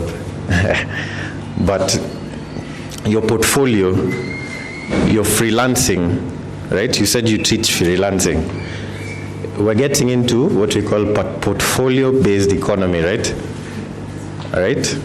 So your portfolio is what speaks to you about you more than anything, more than your degrees. And may I have a first-class degree? Makofi. But do I say? Shasema? Okay, so I may have a first-class degree, but the greatest value is in creating opportunities for people, knowledge, skill, being intentional about it. Create value for people, that value comes back to you, right? So we met with you last year. By God's grace, I do a bit of consulting in a Pan-African setup, training 1 million developers across the continent, and core to it is artificial intelligence, right? So I'm the dean of students here. In fact, I usually say I'm the only dean in Africa with hair like this. In Africa, not just in Kenya. But I want to show you practically also, because we've talked about technology, building, data entry.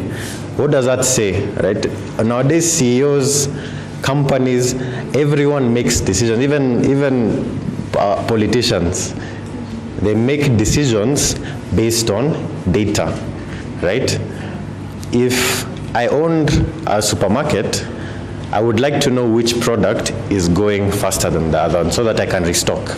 So that I can restock and maybe make a bit more noise about it and figure out the marketing and stuff.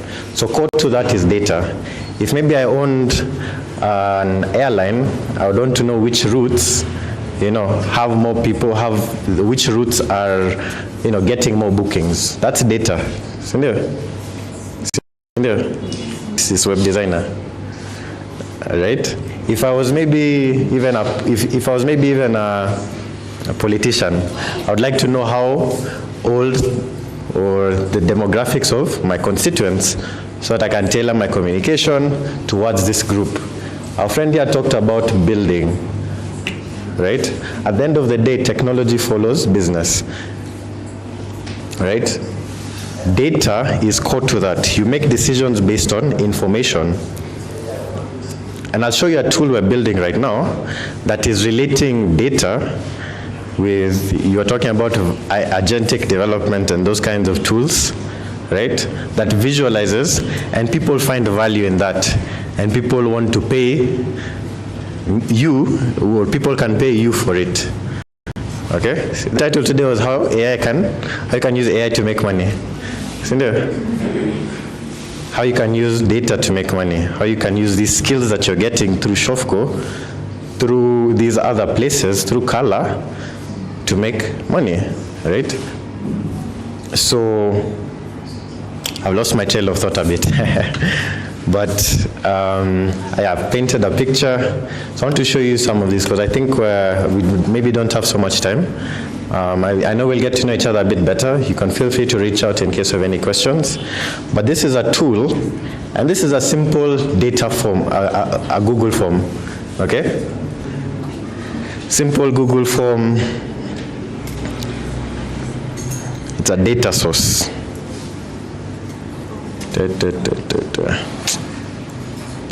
Right? It has two responses because it's something that is still in development. Okay? But someone will come to you and they'll say, okay, I want to know more about, there's a project, I want to know who is participating, I want to know the center managers, I want to know the region, right? So you guys have worked with these things. I'm sure you've built forms before. You're learning how to do this, right? But we're relating the value of data to AI and how you can actually, get money from it, right? Whether you identify as a PWD, this is information that governments, that businesses want to know. From this, you fill it in, and then you have a dashboard, okay?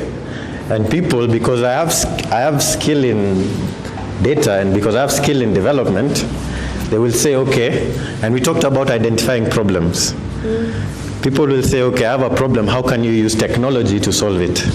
So we've built a dashboard, and here it visualizes at a glance, right? You don't have to go into a Google form or ask so many questions, right? But you connect this form, and maybe practically, if we have the opportunity, I can show you at some point. You can make decisions on activity levels.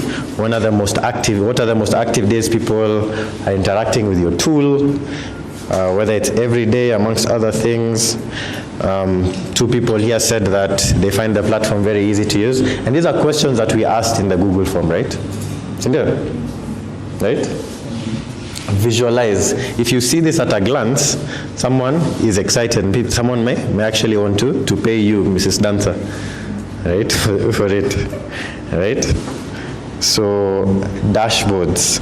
What are the motivational levels, the challenges? right? None of the people who are going through this program felt supported. 2 of them said they needed extra help, right? From a Google form, right? I've freelanced for 3 years. I have done, actually I started as a footballer, right? But think about this. I know we'll get to learn more and more about it. But this is how you can start to think about, the skills that you're learning in data entry and data modeling and all of these aspects, how you can put them together and how you can, actually make money from it, right? Because you're not just learning for the sake, you actually have to think about like what is going to happen later. So just wanted to explain a bit about this. We'll get to know each other more. We have, I think, 5 more weeks after today. So I think I'll open the floor to any questions, right? But Eric is my name. Feel free to reach out in case of anything, sir. So thank you. Yeah. Oh, there's a question. Eric, there's a question. Hi, Eric. My name is Amos. So I've seen that you've done a presentation and I got a glimpse of the Powerland project. So what do they do? What do you do? What do we do? Yeah. So at PLP, we train developers. You train them in software development, you train them in artificial intelligence, and blockchain. So our goal there is to train 1 million developers across the continent.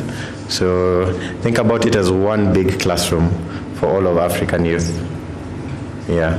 So if you have a computer, you have internet, I'd be happy to give you that opportunity for January, if you pass an assessment.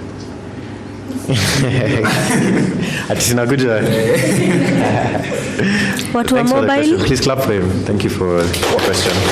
What were mobile? Mobile phone? Sorry? You have to have a computer. Yes. For this one, it's a requirement. It's a requirement. Okay. Yeah. I'm just asking. It's a requirement. However, and I'll show you about Lovable, right? I'll show you a tool that we use. Someone asked about whether you need to learn how to code. Right now, there are such creative tools, and I know you know about this. You can make websites, you can make apps just through English, just by writing prompts, okay? So these skills are accessible. Kila mtu hapa akona simu? Kuna mtu hapa ana simu?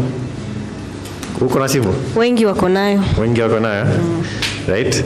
So you can make money, you can build products through your phone, okay? There are others that we can show you. There's another one called RORK. You're thinking about building a mobile app on your phone.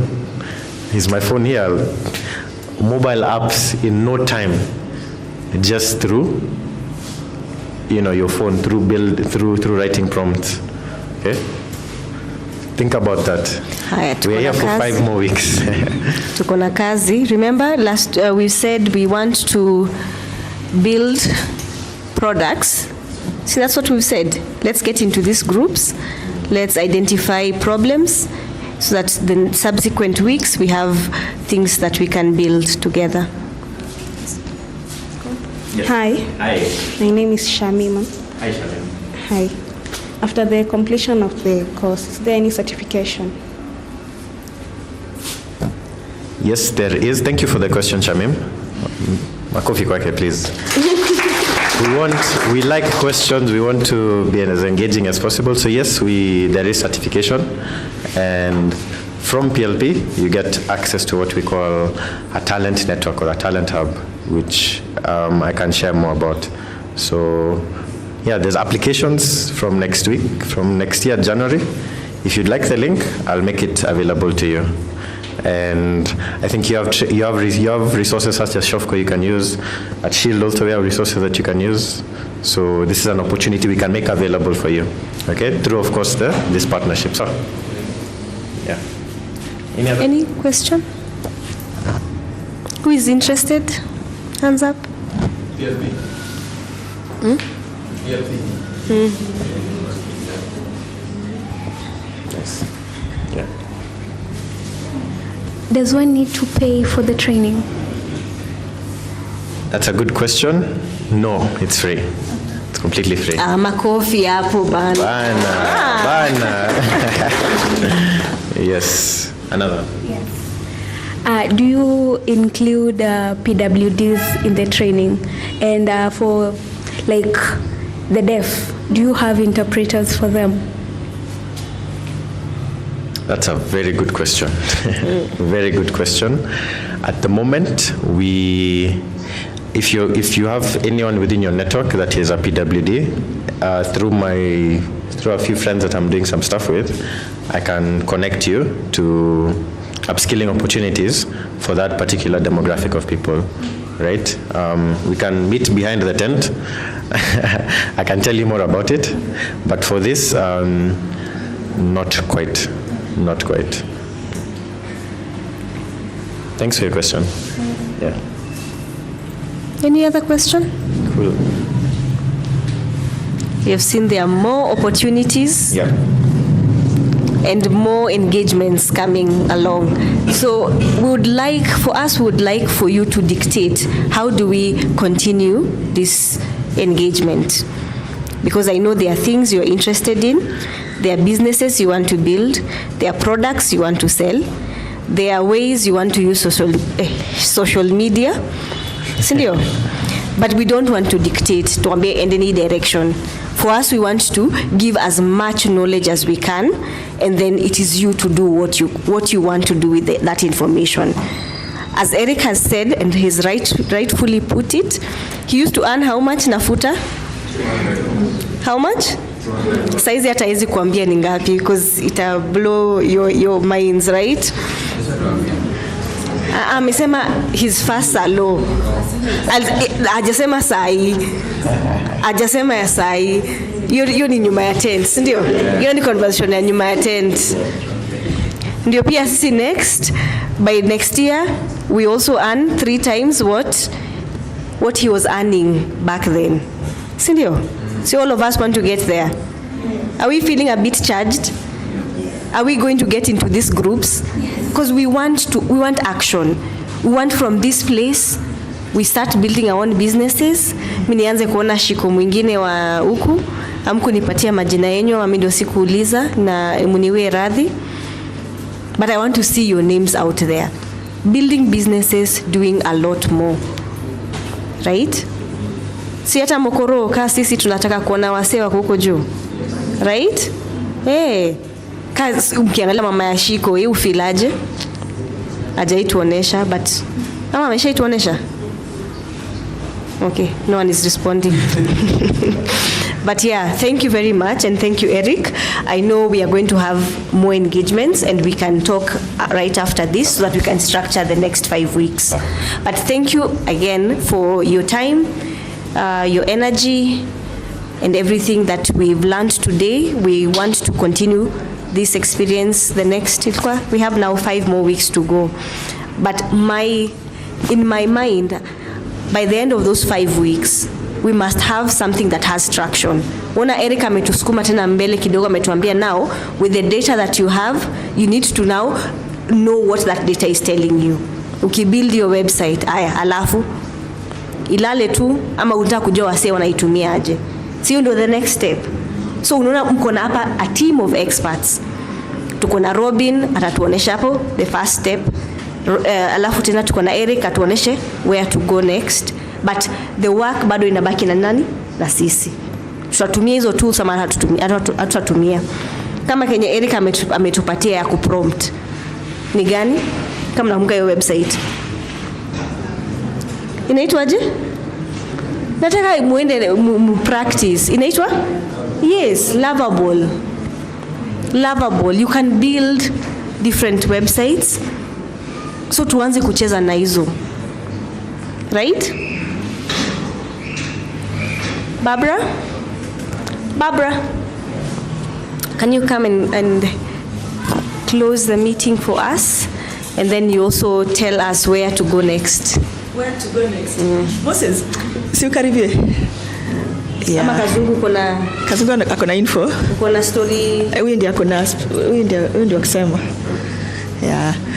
for me, I think it's just to appreciate you. Please clap for yourselves. Yeah, I don't want to be the one standing between you and your refreshments. So acha nisiongee mingi hapa. The only thing nitawaambia, hii kitu ni kujituma. Hizi knowledge ya hizi vitu ziko kila mahali. But what separates people ni mindset. Kuna mtu aliongelea mindset?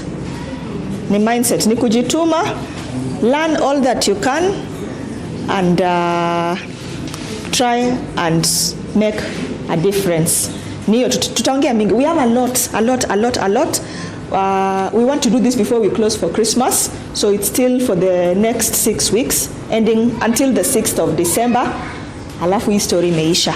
So leo I think tulikuwa bado tumeogopana, but I hope we'll get to a point where even you are contributing and you're saying the reality. We are not here to waste anybody's time.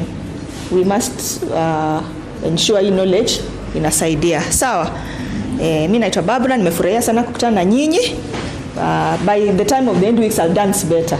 So msiangalie hivyo. Welcome Moses. Please appreciate him with a clap. Are you comrades? Comrades Ria? Comrades TB? Okay. So I'm Odhiambo Moses. To those who don't know me, I'm one of the trainers. Okay, so I have a spot here. Sawa. There is a spot here for someone who wants money.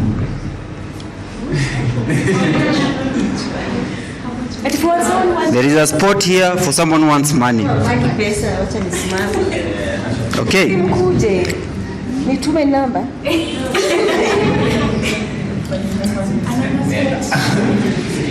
Kameenda.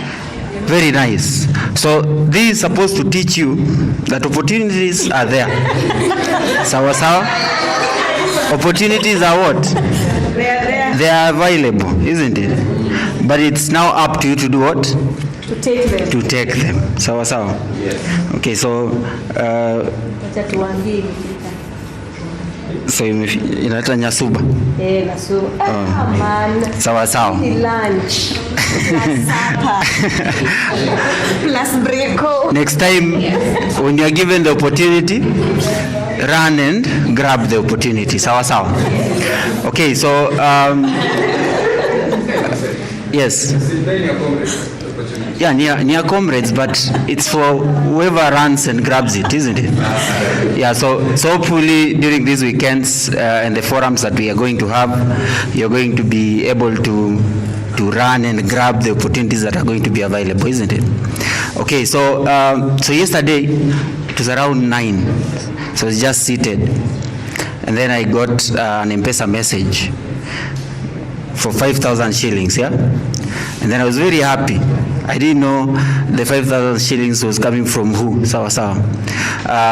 Then I saw an M-Pesa name called Eric.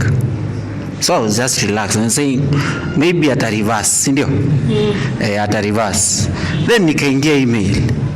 Kuangalia threads napata Eric someone. And then nikiangalia kwa allocations, kuna mwenye alikuwa amesimamia refreshments ya leo.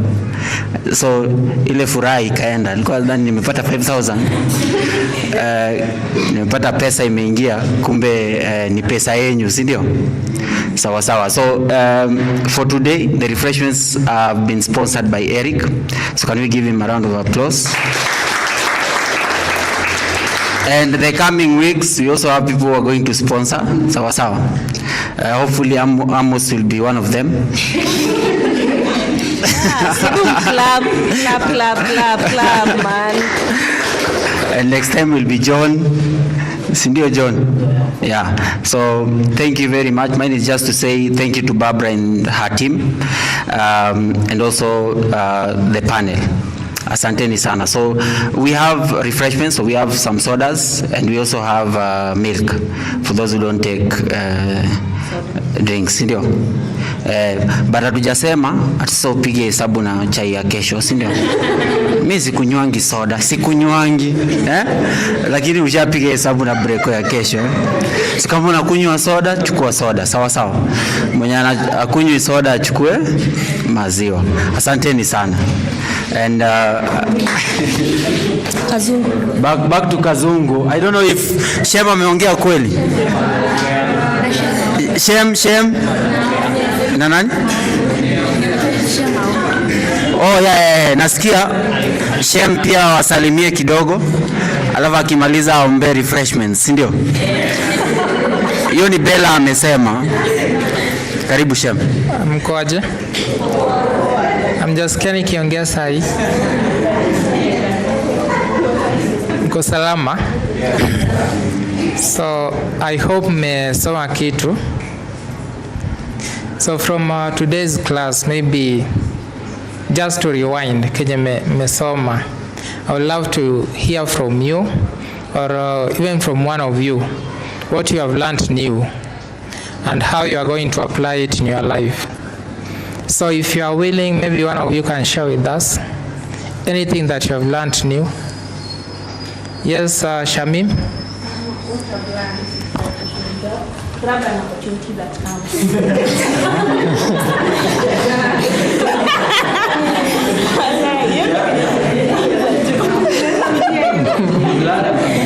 What I've learned is that you should grab any opportunity that comes on your way. Ukisileki opportunity inachukuliwa na mtu mwingine. I think that is true, though I'm not sure of whatever Moses has done. Maybe if I saw it with my own eyes, I could have believed.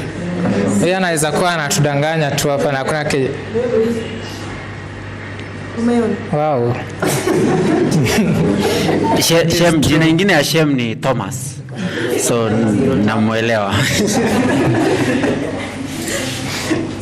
So I think we'll stop there for today because the today's class was supposed to be done by 12, sindio? Na tume extend. So I know as of now, some of you have other things to do. So I think we can stop there. I'll hand over the mic back to Kazungu.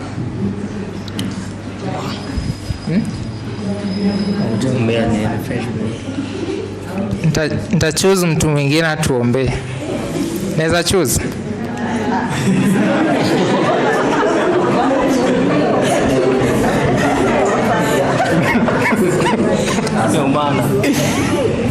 I am a theist. I'm not a believer. Mtu mmoja tuombe then to finalize.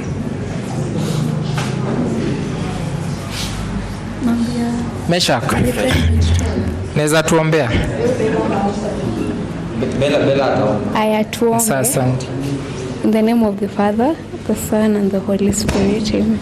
Dear Heavenly Father, we come before you this afternoon, thanking you for the session that we've had since morning until now, and for the gift of health that you've given unto us today. As we're going to take our refreshments, bless it and make it be nourishing to our bodies. As we're going home, those of us who are going for other engagements, bless us and keep us safe. In Jesus' name I pray. Amen. Amen. Okay, so back to Kazungu. Yeye anajua kupanga crowd. Hey, before we to panga crowd, I want Nasia to recall about the grouping, Sawa. Yeah, she'll again give us the instruction, then we are going to see what you're going to do after there.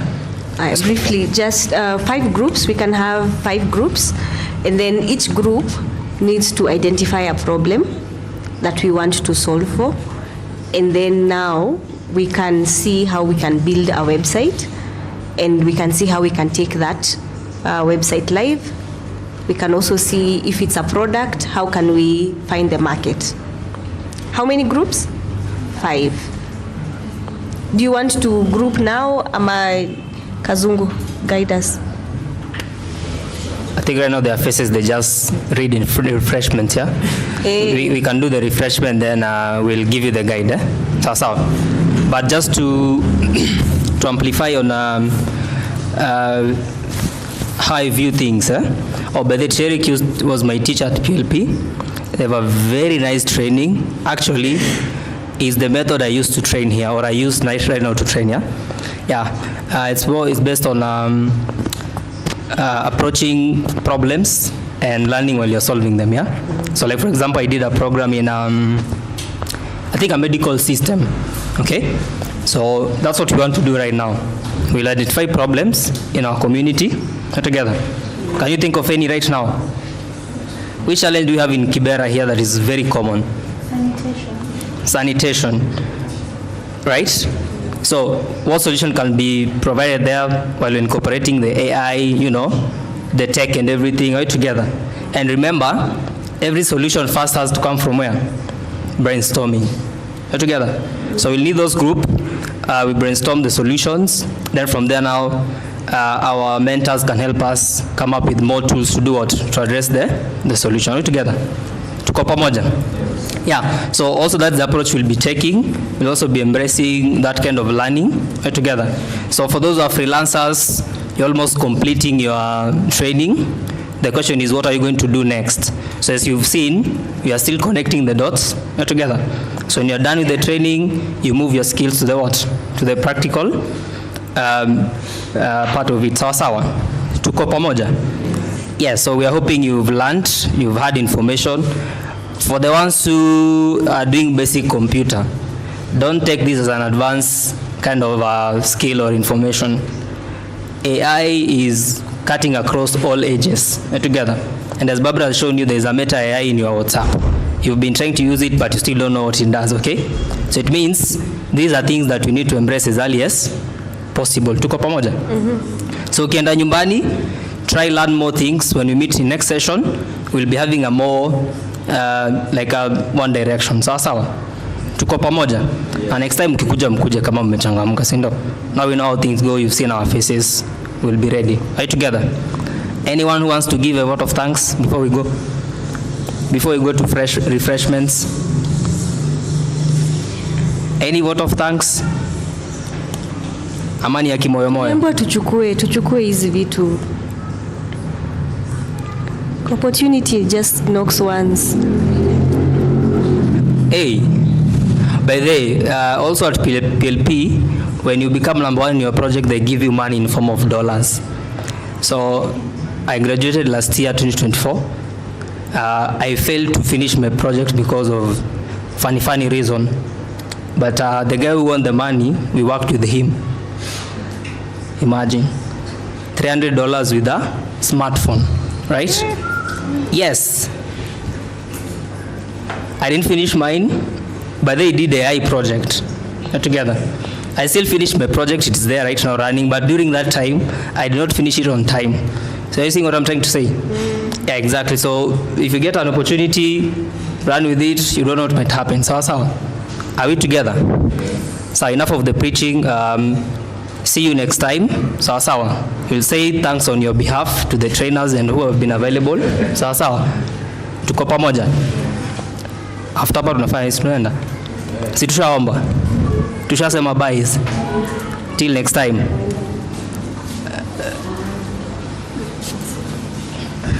So chamos.